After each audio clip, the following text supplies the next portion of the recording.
I'm Amy Schaeffer, and I'm on the East Hampton Library Board, and I want to welcome you tonight. It's our 16th annual Authors Night.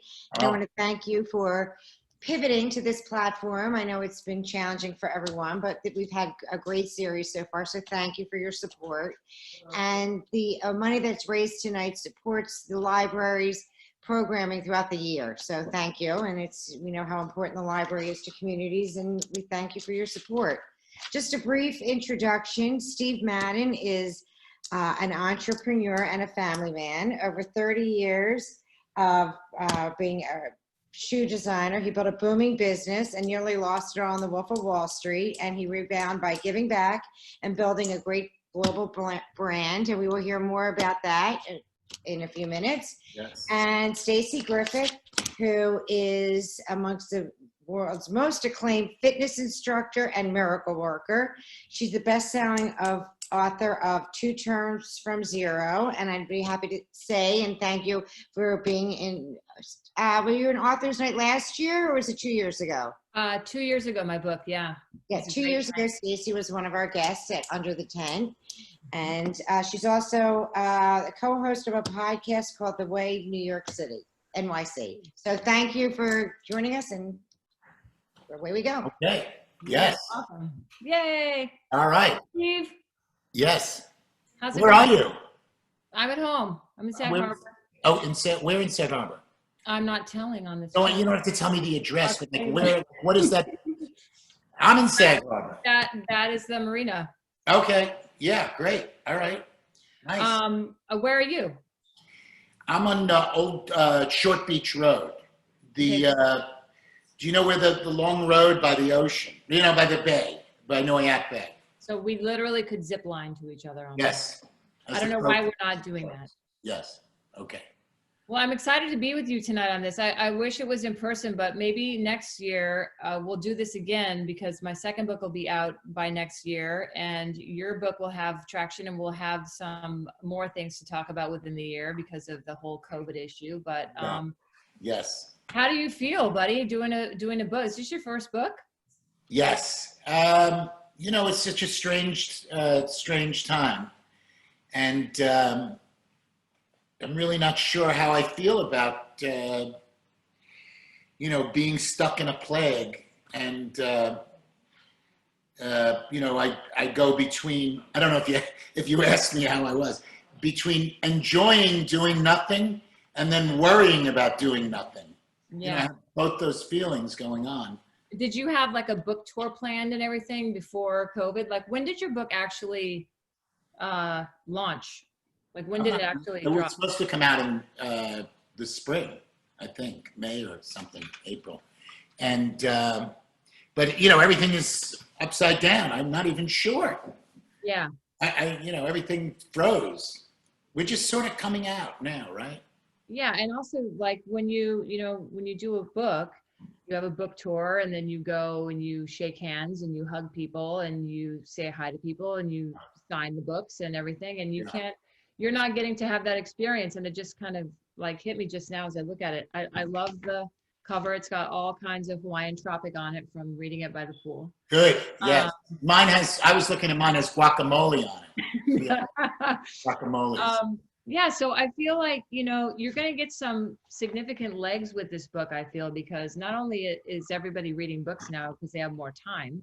Yes. But, when we get back to life as we knew it, it will be much different. But, there's a whole experience for you to have that it hasn't happened yet. And I'm hoping that you're just kind of surrendering to the universe, which I know you're very good at. I'm proud of you for this, because I know I know you as a friend, and I know you've been through a lot, and being an author and writing a book, even if someone helps you with it, it is a very hard task for someone with ADD, as you and I both have. Yeah. Thank you. Thank you. So but we're going through something now, we're going through something right now. So it never ends. Yeah. It just never ends. You can see my water out. Yeah. Yes. Beautiful. Okay, that's nice. Yes. So it's a rowboat. Let's talk about the book for a second. Okay. Yes. Yeah. Because I know it's fun as an author to interview another author that is well, first of all, your friend and your buddy, but we are so aligned with our upbringing. I feel like I'm a female version of you because we literally have such the same trajectory, not only in just our crazy, unique unicorn way that we are as people from the time we were little, but your obsession with just like really taking on this role as a kid with your fashion, your vibe, and then your drive to get a job and your drive to make your sport and your passion with your dad and the golfing kind of like a little mini career as you're a little kid. Like I had a paper route, you were a caddy. And then, you know, you got into the shoe business, which I don't know if you know this, because I think we may have talked over dinner about this before, but my first real job was also at a shoe store. And I was so obsessed with this job that I loved selling shoes. And I loved just the, like you said in the book, the way people would light up when you would talk to them about the shoe and you really figured it out. At what age did you actually think, when you like held a shoe, that you could be a designer of a shoe? Probably around 18 years old, and which was a long time ago. And worked in a shoe store that was, it was very much plugged into the whole platform shoe thing, very, very edgy. And it was a store called Toulouse in Cedarhurst. And they made, and what they sold men's platforms, actually. I mean, they were really way ahead of their time. And I thought, well, this is interesting. This is nothing like this. And you can also be creative and you can also make money.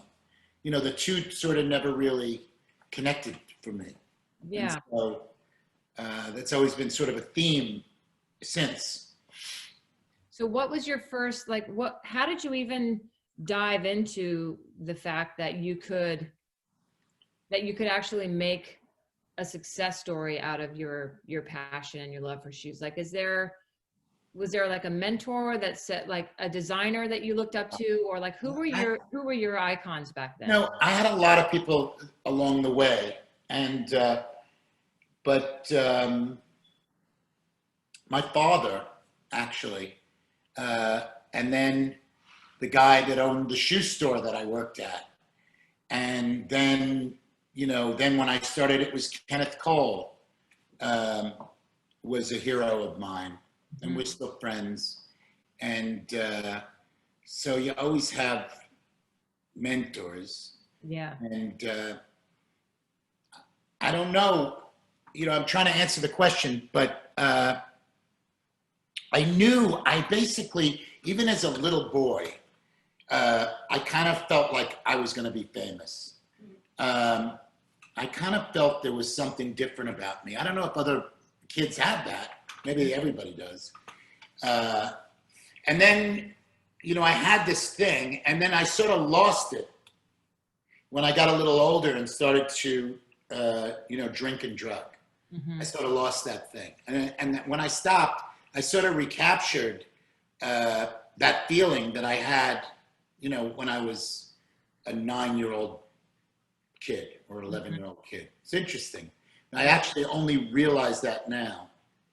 Do you think that you have the same ability to kind of mentor people as, what's his name? Charles? Oh, which Charles. I've had a few. No. Okay. Who mentored me? Yeah. Like, do you feel like have you nurtured any rising stars? Yes. Yeah. I enjoy that part of it. I do. Have you seen anybody make it, like under your guide?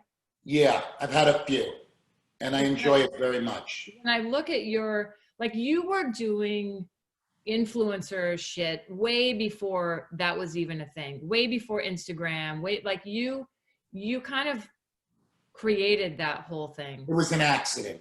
I know, but like, you know, when you always like most great ideas.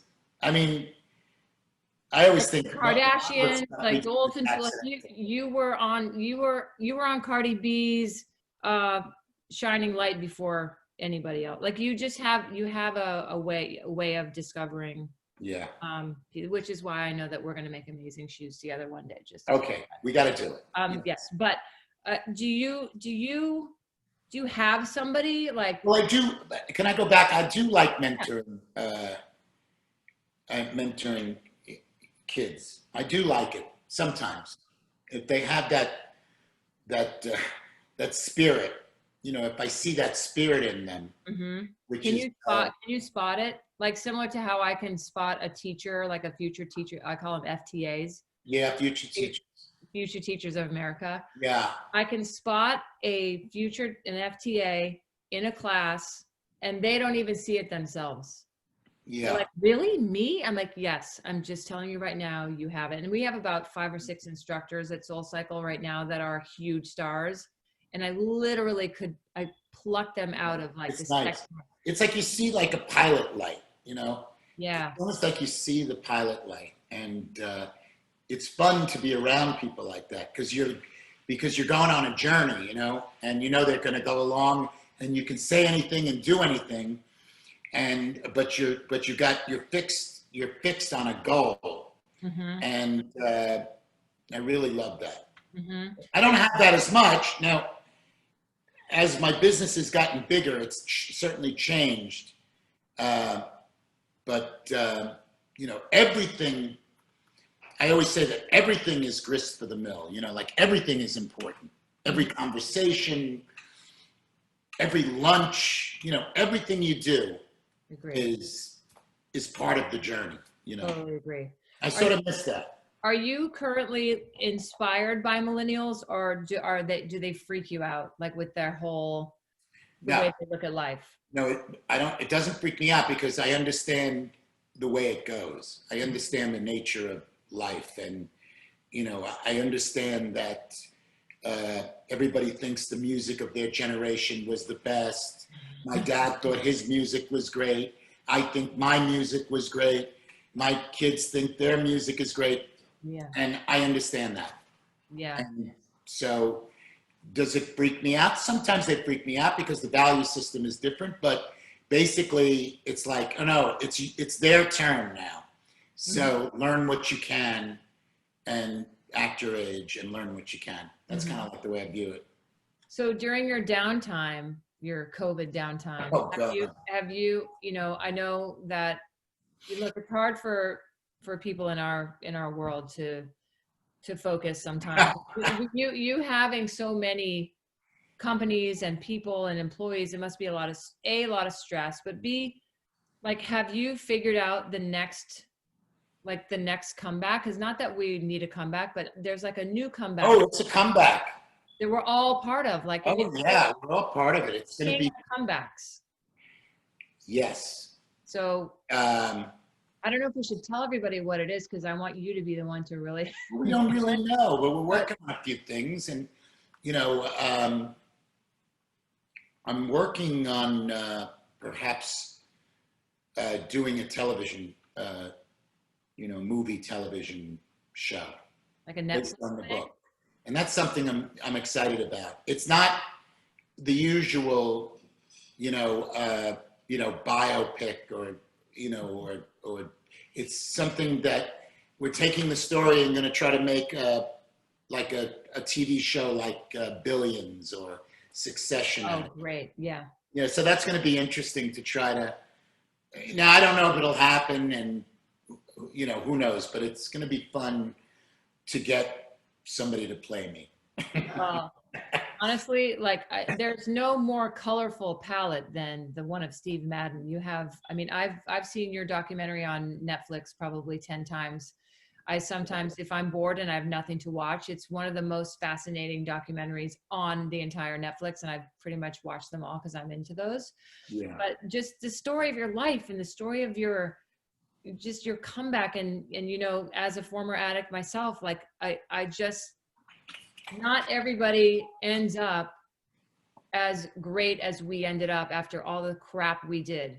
Do you know what I mean? Like, we're so blessed that we turned, Robin Roberts says, make your mess your message. Yeah. And I don't know if I turned out so great, but, I'm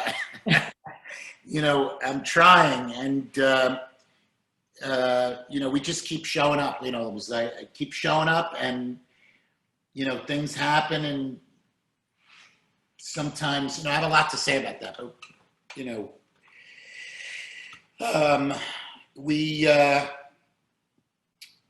we just do the best we can all the time. I don't want to take up a lot of time on that thing about being great or not being great. We're certainly tested, right?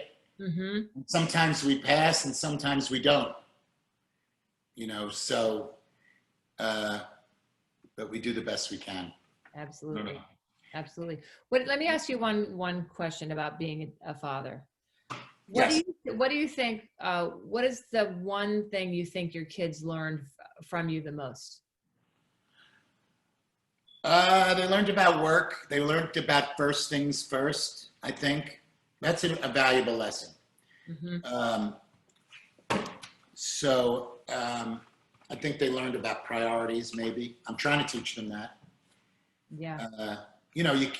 This doesn't apply to me today, but for instance, understanding that because I worked very hard, we can afford certain things, and we have, we're blessed, but it didn't come by accident.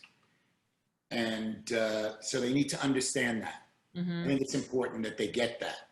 Do you think it's hard to teach New York City kids the value of $1? Yes, very much. It's very hard. And COVID was also not helpful because we lived through Amazon. We lived Mm-hmm. through, okay, order that blanket or order that, it was a different kind of shopping. It's very difficult. Yeah. It is. I'm wondering. I always say, like, to my son, we got to sell a lot of shoes to pay for that. I'll say that to him, and he says, Dad, shut up already. He says, I hate when you say that, Dad. I don't like when you say that. I want to know what your plan of attack is post-COVID, post the way retail used to be. What is going to be your magic weapon for selling the most amount of shoes post-COVID? I want to sell a lot of shoes. Boy, you said that right. Look, the platforms, not the platform shoes, but the platforms by which we sell are dramatically changing, and they're in, they've moved into the future like 20 times speed, 20x. So we're in a place that we would have been in 2025. We're in that place now because of COVID. So the whole thing has changed, and it's going to take a lot of changing. And Yeah. But one good thing, not to sound like an old dinosaur, But we kind of are. people still like good shoes. They still like hot shoes, and it's just the mechanism to buy them is changed. Mm-hmm. Maybe a little bit. I think it's going to work in your favor, buddy. I really do. I hope so. I hope so. But we're doing a lot of those things. But I actually don't really care where the shoe is sold, whether it's in a store or, I'm sort of agnostic about how people get the shoe. Right, but we need less stores now. Like you're going to have less. We are going to have less stores, and sure. We're going to have less Soul Cycles. That's just the nature of the thing, right? So, I like one thing that's happened. I want to say is the political social movement where we didn't dare speak what we felt about an issue. I didn't. We have a public company, and we kept our mouths quiet. But of course, it changed, and I was very inspired by all the the movement to support Black Lives Matter. That bit. Yeah. Because it's about time. Yeah, I totally agree. It's about time. And so it was good to be able to talk about, it was good to be able to talk about that. I'm happy that it gets crazy when you're a public figure, and I hate that expression, but it is what it is. because sometimes, you know, as a teacher, you know, I have 10,000 students a year, and I have, you know, whatever, 60 something thousand followers on Instagram, and they always are turning to me to see what I'm going to say. And, you know, I've never made my Instagram about politics ever. And like you just said, like, this is the first time I'd ever really done anything about that, because you don't know, if you say something, you say the wrong thing. If you say the wrong thing, someone wants you to say the right thing. If you say nothing, it's as worse, as bad as saying. Yes, for sure. So it kind of leaves me sometimes paralyzed. But we were left, but having seen that video, you know, the Floyd video, everybody was, no, we have to say something. We can't, we cannot let a moment go by where we don't say, no, this has to stop. Yeah. You know, and, you know, so I'm glad, and, you know, I'm happy about that. And, you know, I think the country is getting better. I mean, maybe, because of that. And, well, if anybody has children right now that they are bringing into the world, or are under 6 years old and are about to, you know, raise kids in this day and age, I think the world is going to become a better place after all this. And well, let's hope so. The future is bright. I feel like let's hope so. But there's a lot of things that, you know, there were a lot of things that needed to be said, you know, and I still want to say them. And, you know, I'm going to write another little message in the company about it. And there's still a lot of fear.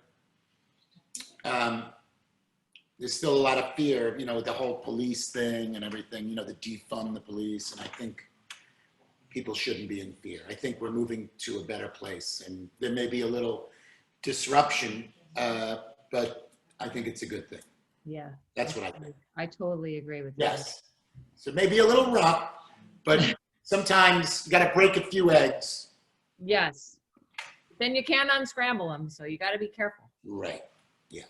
So it's a well, good. I think we're going to open the floor up to some people asking questions. I think, right, Dennis? Yeah. Yeah. Let's have people type questions into the chat, and then. Go easy on us, guys. Go easy on us. Take it easy. Family show. It's a family show here. We got to go golfing, buddy. Let me know. I'll take you over to the, you know, we have a golf course down the road. I'll take you. It'd be great.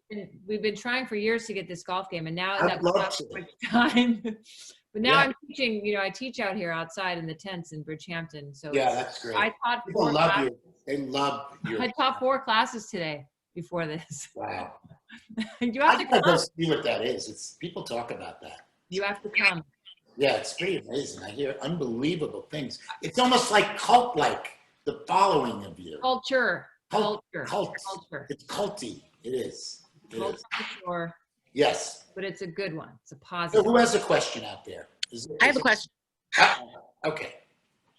So I was listening. Hi, I'm Kathy. It's nice to meet you. Hi, Kathy. Stacy calls me KG. Hi. I was somehow listening to NPR today in the car, and one of the things that I heard was that there's a big movement towards comfort shoes, which like made my skin crawl. And I was wondering how designers who have so much fashion sense and who are incredible at giving us the next big thing and something that we love and something that no one else is wearing, can work with the movement towards comfort. And I think this is, again, an effect of COVID, in that they're saying that a lot of people are not going to be taking a lot of public transportation. They're going to be walking more.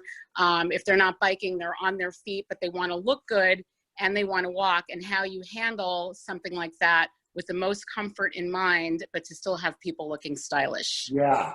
Yes, we're grappling with that. It's a great question. We will have more sort of stay-at-home casual stuff in the line. And but I also want to say, yes, we need to have that because it's totally happening. People are wearing more flats, absolutely. But I want to say that the vaccine is coming. I really believe The vaccine is in the sole of the shoes. I really do. I think we're very close to getting a vaccine, and I think the world is going to open up. Yeah, And Steve, I have the design for the shoe. Okay, I'm anxious I for need all to- designs. I I'll take all the help I can get. need to get in that tinker office and I need to go this last, this. Yeah, let's do it. I'm Yes. ready. I've I got want it. to do it. All right, next question, guys. Yeah, You're doing I good. like that idea, actually. Okay, Sandra, you're unmuted. You can ask. That's Paul wants to ask. Can you hear me, Dennis? We hear you. Go ahead. That's great. Hey, Steve, you and I don't know each other, but one of my closest friends growing up was Mark Friedland from Birds and Blokes. And I know that you guys were involved back in the 60s Well, together. not me. I worked for a store that carried. I'm not that old, but I do know what birds. I do know what Birds and Blokes is. It was an amazing line in the 70s, They were the Platform Stew people. He started it. Really? late 60s, early 70s. Yes, I'm very And familiar with also- it. Fantastic. One of my closest friends, because I also live out there, and I'm in Florida right now. We're not up there this year. Yeah. We're from Queens originally. Right. And one of my real close friends is someone, I asked him if I should mention his name. He said, yeah, it'll bring a smile to Steve's face. His name is Steve Green. Oh, sure. Yes, Steve Green. Yes, he was a great character in the shoe business, and we used to go to clubs together, and he was a great guy, and I lost touch with him.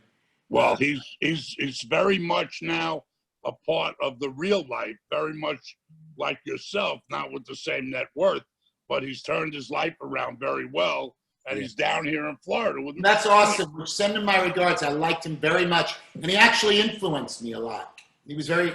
I took some advice. You know, I always like one of these guys that takes stuff along the way. I'm influenced by people. Right.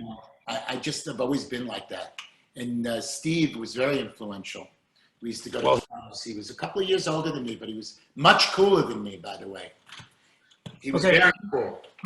Amy is asking, how did you regain the trust of customers and creditors after the Wolf of Wall Street? You know, we didn't have any issues with trust because of the Wolf of Wall Street. In fact, it was quite the opposite. It made us more popular and more sort of cool, believe it or not. I was worried about that, but no, it had quite the opposite effect. You never know about these things. Yeah. I was really afraid about that. I thought it was going to make me look so bad, but it really didn't. Well, they made you look really cute in that movie, I'll have to say. Well, the guy who played me was much cuter than me. He was very cute. And he had great hair, and I had no hair. I'm very upset about that. But he jacked your look. Yeah, well, we were supposed to get together. It was Dustin Hoffman's son who played me. And, you know, we knew a couple of people in common. And Martin Scorsese wouldn't let us meet.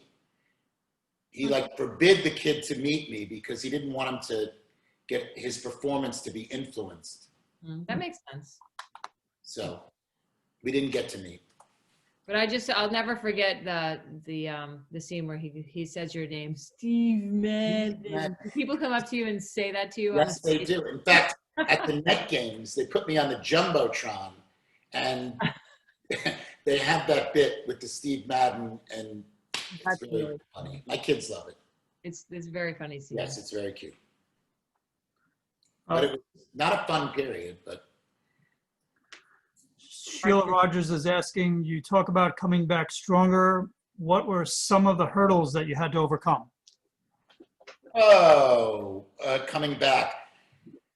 Well, you know, design is so much about context. So, you know, you can have a lot of good ideas, but if the timing is bad, then it doesn't matter.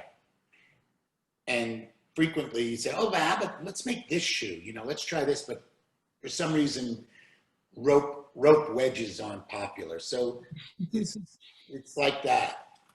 But so you have to get into, there's a certain timing, a certain beat that you sort of have to, you have to get. Has the whole pandemic thing given you any creative inspiration as far as shoes or fashion or anything? Have you gotten any like moments where I'm you're in like, survival mode right now. It's what, which mode? Survival mode.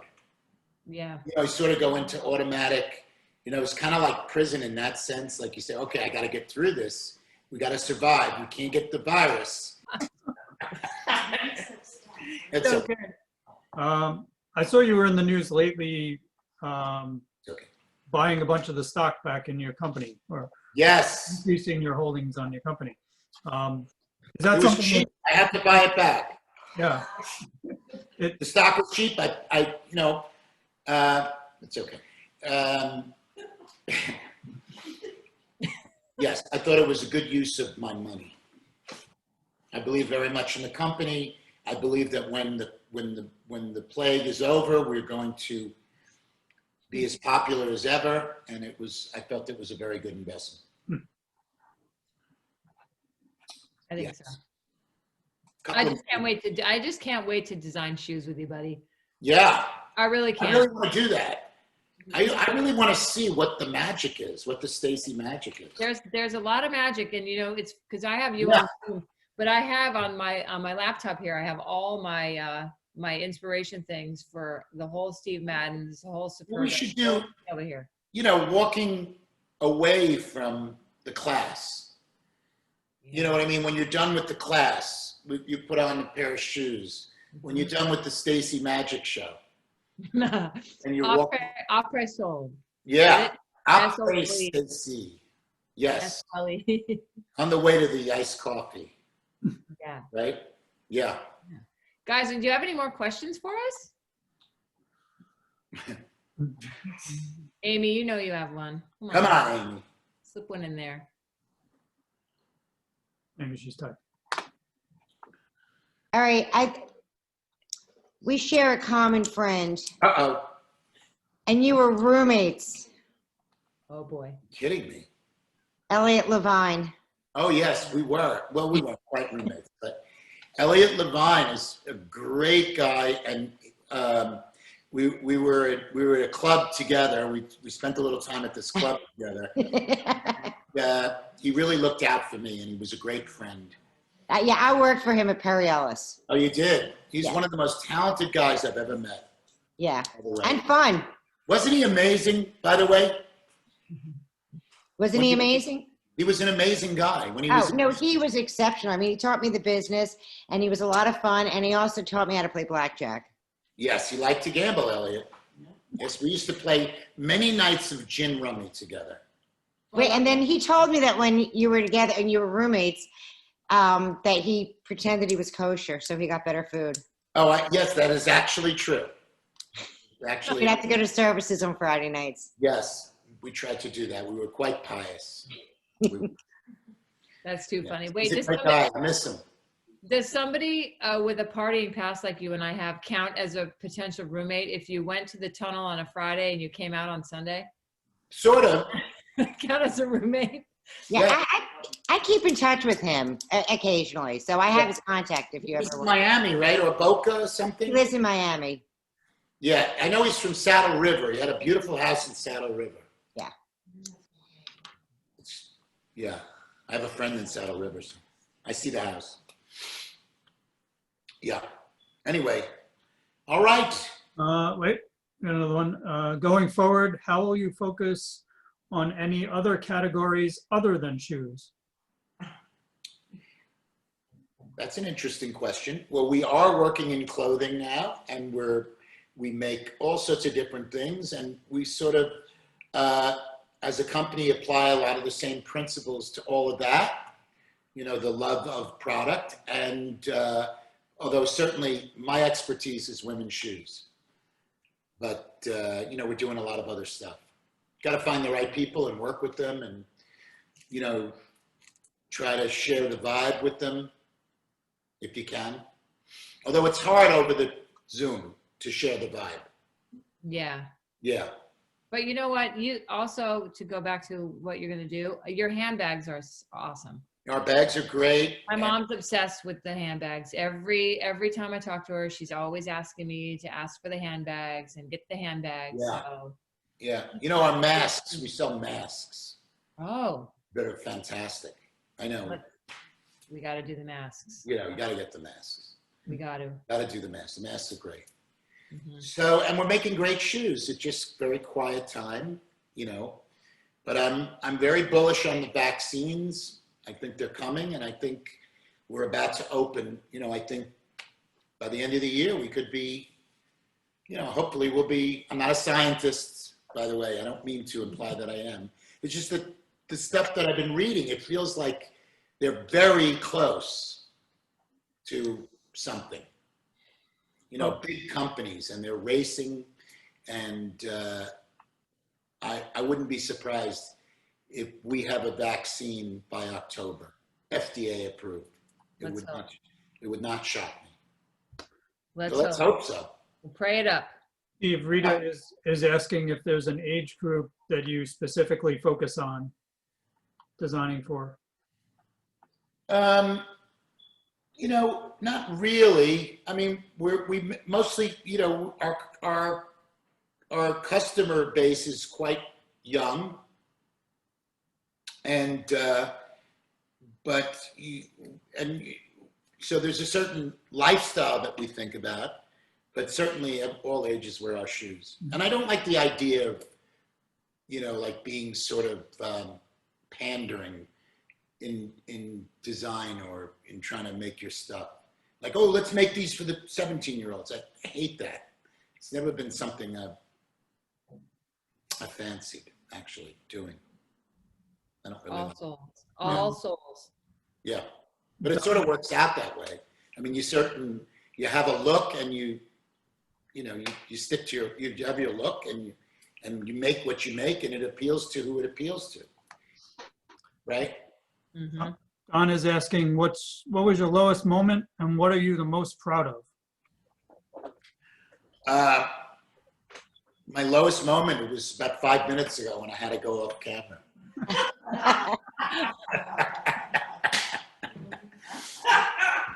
Oh, you know what? I've had some low moments. I've had a lot of low moments, and I've had more high moments. Natural high. I've had some other kind of high moments too. But I've had some low moments. Being in prison was quite devastating, and I didn't think it was kind of a heartbreaking feeling all the time. I remember my first night in prison, and I remember I was in a double bunk. We lived in these barracks, and I remember lying back on my bed, and I'm thinking, how am I going to do this? How am I, like, it just seemed like, it was like 800 nights or something like that, How am I going to do this? How am I going to get through this? And it's an unbelievable feeling of desperation. But you have to survive, and you get through it, and you have to you work on your mind and your body and your soul. It sounds corny, but those three things you got to say, okay, I'm going to get through this thing. And it's the same with the plague. It was tough. The beginning was brutal. I mean, I was,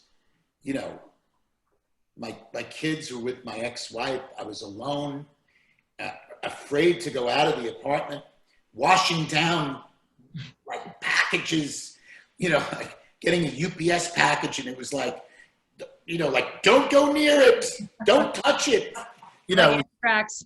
it was crazy. I was frightened out of my mind, and just washing my hand. I'm sure all of you have the same thing. Washing my hands 20 times a day, and wearing gloves, and and every time I got a tickle in my throat, I was sure I had the virus. Positive. And then I lost someone very close to me from the virus. Mm. In the midst of all that, and it was so devastating. And you know, he was texting me when he was on oxygen, this fellow, and he was trying to not go on the ventilator. And the whole thing just happened, you know, and then he died. You know, he went from texting me to dying. And it was just like, oh my God, this is unbelievable. This is real. Steve, one last question. Yeah. What was the one thing that you would say to yourself, or you would remind yourself when you just said that you had 800 nights and you just were like, how am I going to get through? What was the one sentence or mantra you said when you made it through another day? Someone sent me a quote from Winston Churchill, and it said, when you're going through hell, keep going. And I put it up on my wall, and it helped me, that saying, just keep going. Just keep going, one foot in front of the other. Every I day. know it sounds corny, but sometimes platitudes can save us, and that was one that did. Did you take that thing with you when you left? No, I didn't take anything with me, Left it there? except my sweatpants. No, I kept my boots, actually. Steve, do you think influencers have too much power over if people are going to buy your product, or do you embrace No, the fact that they're now a new advertising source and no. it's great? Everything is the way it's supposed to be.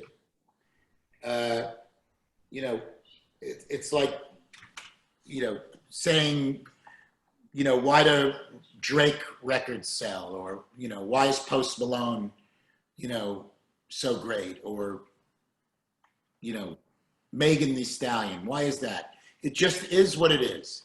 And it's morphed into this influencer driven world. And I think it's just fine. You know, it always was influencers. It just wasn't on Instagram. You know, I remember, I mean, how many people did the Beatles influence? If you think about it, they changed the world. Or how many people did David Bowie influence? You know, or Celine Dion. I don't know why I threw that in.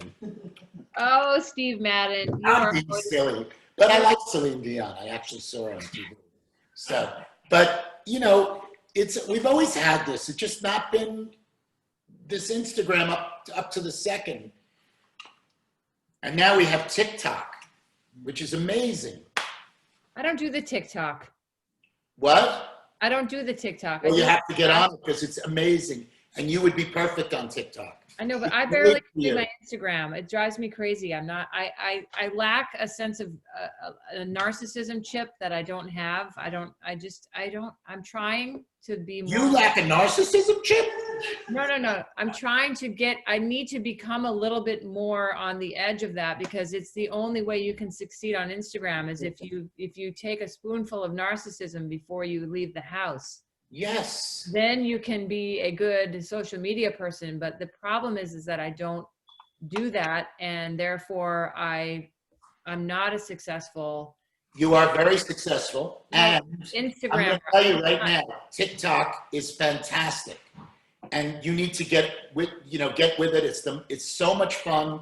It brings so much happiness to these kids during the pandemic. The kids absolutely love it. I watch them. The dancing is great. The kids won't teach us. The kids don't want parents and adults on their TikTok. They already took over their Instagram. Now they have TikTok. Now they're like, they will not show us how to use it. They don't want us using it. And it's a very bizarre thing when you tell them you're going to start TikToking. They're like, no, you're not. I'm telling you, I watch it with my kids and it's so much fun. And some of the dancing is great. And there's comedy bits on there too that are great. And, you know, I think it's amazing. I actually like it more. Dancing on your TikTok? What? You're dancing on your own TikTok? I am not dancing. That would be the end of Steve Madden if you saw me dancing on TikTok. Okay, so what do you do on TikTok that you're not doing on Well, you know, we have other stuff on TikTok with shoes, and we're moving Okay. more into it. I'm just saying, as a social media, it is fantastic. It's Okay. amazing. I'm telling you. So I'll try it. you will not see me dancing. I need a lesson. So we're going to golf and TikTok and But that'll you be, don't have to dance on TikTok, Stacy. but I dance every day for my career. Well, you could do your thing on it. You could just bring the Stacy show to TikTok. Of course I she assure does. you it will be. Sheila Rogers does not know what to do with us. I'm telling you, it's fantastic. And it's going to be an American company soon. Well, I hope so. Let's get in on that stock. That's a good Right. stock. Yeah. Yeah, I love TikTok, so I think it's great. Okay. And we should embrace all that stuff. And it's just the media, everything is changing. It's like happening at this warp speed because of COVID. And it's very exciting. Yeah. to see that. Let's get on this digital train and we're going to design our shoe. Okay, let's do it. Boom. All right, East Hampton Library. Thank you so All much right. for having I us can't tonight. wait to come next year. And The Steve and Stacy Show will be back next year. yes, I think, yes. The Steve and Stacy Show. Yeah. All right. Yeah. All right. Thank you very much. Guys, Okay. bye, See you everybody. all. Have a good night. See you on a bike at 7 a.m. Yes.